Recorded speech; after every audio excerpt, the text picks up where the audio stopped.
They won't say it, they'll act like you don't matter. They'll scroll past your life like it's nothing, but they're watching, quietly, in the dark. In the corners of your story where you'd never expect them to be, they watch you, not out of love, not out of hate, but out of obsession. Carl Jung said, everything that irritates us about others can lead us to an understanding of ourselves. But most people, they never go that deep. They just project. What they can't confront in themselves, they fixate on in you. See, people don't just become obsessed with your success, they become obsessed with your freedom, with your unapologetic being, with the way you carry yourself like you don't need their permission. And that scratches at their shadows. Jung called it the shadow self, the part of us we bury, deny, repress, the desires we hide, the rage we ignore, the envy we pretend we're above. But when someone shows up, whole, confident, untamed, it activates every unhealed thing inside them. And so they stare. From behind fake smiles, from burner accounts, from silence, they study you, not to admire, but to decode. How is he like that? Why does she move like nothing touches her? Why can't I stop thinking about them? Because obsession isn't always about attraction. It's about confrontation. You represent something they want, but can't access.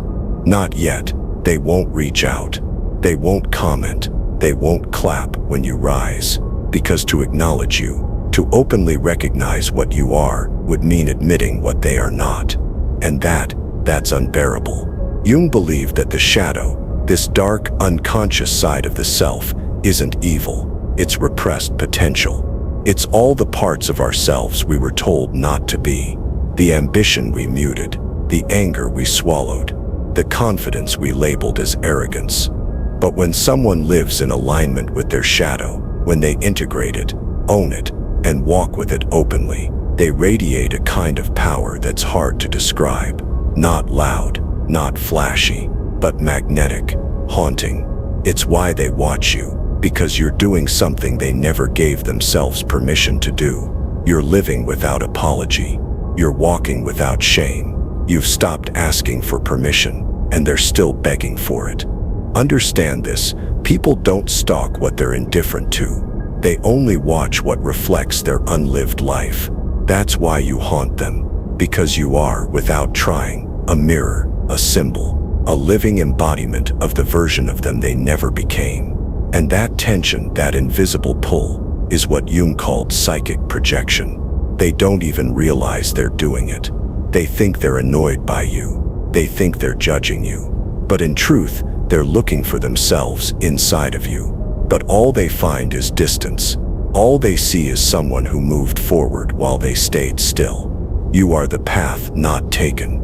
And the human psyche never forgets the path not taken. So they orbit you, silently, secretly, hoping you fall, so they don't have to face the fact that you rose. This is the nature of obsession. It's rarely personal. It's psychological, deep, primal. People become obsessed with the ones who move in the dark, with grace, who transmute their pain into silence, who own their flaws and sharpen them into weapons. Because deep down they know you've seen something they haven't. You've gone somewhere they're too afraid to go. You've met your shadow, and you didn't run. You shook its hand. You made peace with it, and now it walks with you. Jung said, one does not become enlightened by imagining figures of light, but by making the darkness conscious. That's what you've done. You didn't just become better. You became whole, and wholeness is rare. So rare, it becomes threatening. Because in a world of fragments, the one who has made peace with both light and shadow becomes a force people can't explain, can't label, can't dismiss. So they watch, from the safety of distance. From behind passive glances and fake indifference, they track your moves. They dissect your confidence. They analyze your silence like it's a language they're trying to decode. But they never will. Because what they're trying to understand isn't in you, it's in them. They don't want you. They want your freedom. They want your peace. They want the version of themselves they see flickering in your shadow. But here's the thing. You didn't find that version in the light. You didn't become who you are by playing it safe. You earned it. In the dark. In the hours no one applauded. In the silences where no one cheered. You faced demons they're still running from. And you wore your scars like medals, not wounds. You walked into your fears, and instead of breaking, you transformed. And now your energy walks 10 steps ahead of you. Now your silence speaks louder than their noise. Now your presence shakes something loose in them, and they don't know why. But you do. Because you've studied the shadow, you've become fluent in its language. And now you speak it, without saying a word. So let them watch. Let them orbit. Let them pretend you don't exist while never missing a move you make. Because obsession is the highest form of hidden respect. And Jung knew, the more unconscious something is, the more powerful it becomes. They'll never say it, but they feel it. Every time you walk by, every time you speak softly and shake the ground, every time you post or disappear, or rise again, they feel it. Not because you're trying to be seen, but because you're too aligned to ignore. That's what haunts them. That's why they keep watching. They imitate you quietly. Not the surface, not your clothes, not your words, but your rhythm, your detachment, the way you seem to move through life untouched. Because when someone sees you become what they're afraid to face, they start to mimic, hoping it gives them access to the same peace, but it never does. Because this isn't something you perform, it's something you embody. You became this way because you did the work they avoid. The internal excavation, the descent into the parts of yourself that others lock away. You met your rage and didn't run. You looked at your jealousy, your need for control, your fear of abandonment, and instead of masking it, you understood it. That's what Jung meant by individuation, the process of becoming whole.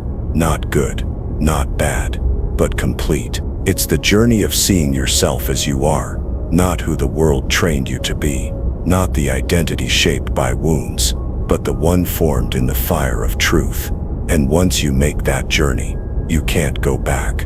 You can't be small again. You can't live a life designed by fear and projection. So you walk differently, not to show off, but because your spine remembers the weight it used to carry.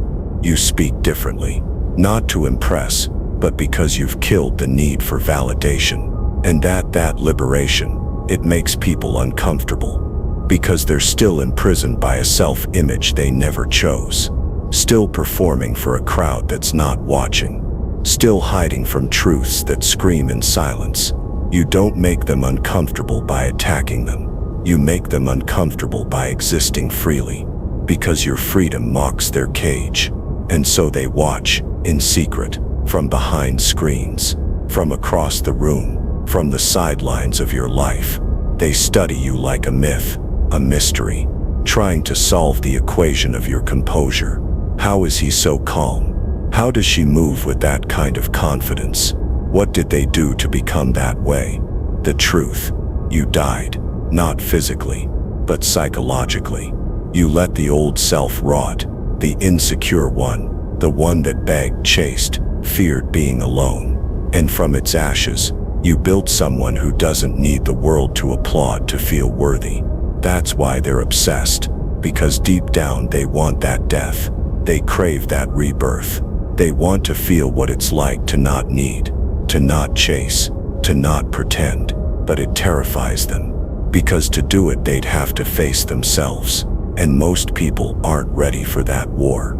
Carl Jung once said, the most terrifying thing is to accept oneself completely. You did that.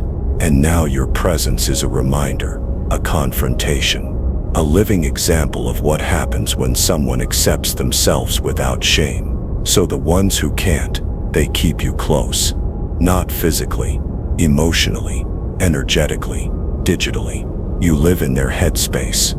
You influence their decisions. They rehearse conversations with you that never happened.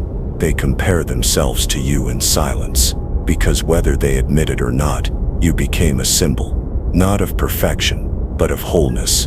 And that's rarer than anything. This is the part most never talk about. The cost of becoming. The loneliness of elevation. The quiet shadow of being watched.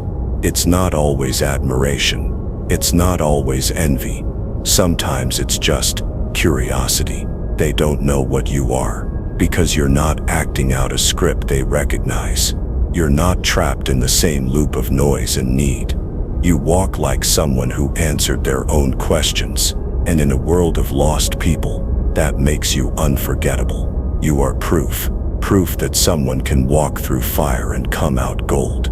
Proof that pain, when faced, becomes power. Proof that silence, when mastered, becomes command. So let them watch, let them wonder, let them replay your presence like a song stuck in their subconscious. Because the more they watch, the more they see what's possible. And maybe, just maybe, your wholeness will wake up something in them. A spark, a whisper, a craving to know themselves beyond the mask. And maybe one day they'll stop watching you from the shadows and begin walking toward their own. Until then, you move forward, unafraid, unapologetic, unmatched. Because you didn't just meet your shadow, you became the light it couldn't extinguish. Here's what they'll never tell you. They don't just watch you because they're curious. They watch you because they feel you. Before you enter a room, before you say a word, before they even realize they've been affected, your energy arrives first. And energy doesn't lie. It can't be faked. It reveals what you've conquered and what you haven't. See, Jung didn't just study the shadow. He studied how we unconsciously transfer our pain onto others. That's psychic projection. The mind trying to purge its own shame by assigning it to someone else. That's why people hate you without knowing you. Why they feel threatened when you've done nothing. Why they assume you think you're better, when really you're just free. Their mind can't compute your peace, so it writes a darker story. It casts you as arrogant, cold, intimidating, detached. But the truth is, you're just not carrying the weight they still drag around.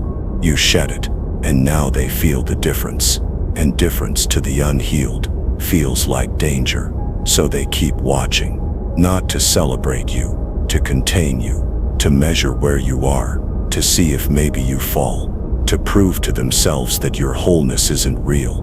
Because if it is real, they have to change. They have to look inward. They have to face what they've avoided for years. That's the terrifying part.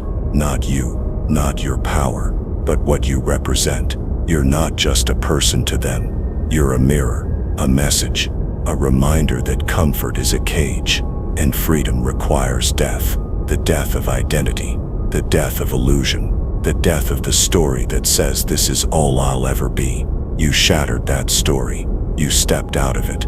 You wrote a new one. And now you live like someone who belongs to no one. Not their system, not their approval, not their expectations. That level of sovereignty, it's threatening, because most people don't want freedom. They want safety. Even if that safety is a prison, you walked away from that, and they don't understand how. So they analyze every move, trying to figure out the code, trying to trace your footsteps like a map back to themselves. But here's the twist. There is no map. There's only the courage to walk into your own madness and come back carrying your truth. That's what you did. You owned your darkness. You made peace with your demons. And in doing so, you became someone who no longer plays the game. That's the real source of power. You're unavailable, not just emotionally, energetically, psychologically. You're not waiting to be chosen. You're not performing for acceptance. You're not molding yourself to fit their broken molds. And so they obsess, because in a world addicted to noise, the one who moves in silence becomes mythic. In a world drowning in performance, authenticity is dangerous. And in a world where everyone is watching everyone, you're the one they keep watching, but can never quite understand.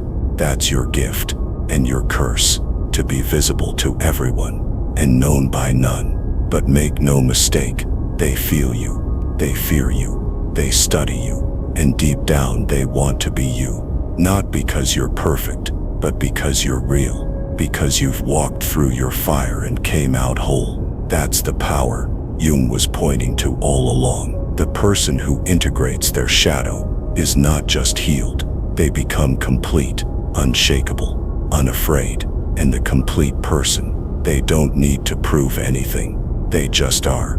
That just being presence. It controls rooms. It bends social dynamics. It radiates power that doesn't need volume. You don't need to be loud to be noticed. You just need to be real. And that realness, that unfiltered wholeness, is more commanding than anything you could ever say. So when they watch you, understand this. It's not attention. It's gravity. You've become a force, a presence that bends their reality because you remind them of what they could be if they finally let go of who they're not. And that's why they'll keep watching. Silently, obsessively, desperately, until they choose to face their own shadow or vanish into yours. Because once you integrate your darkness, you don't just walk differently.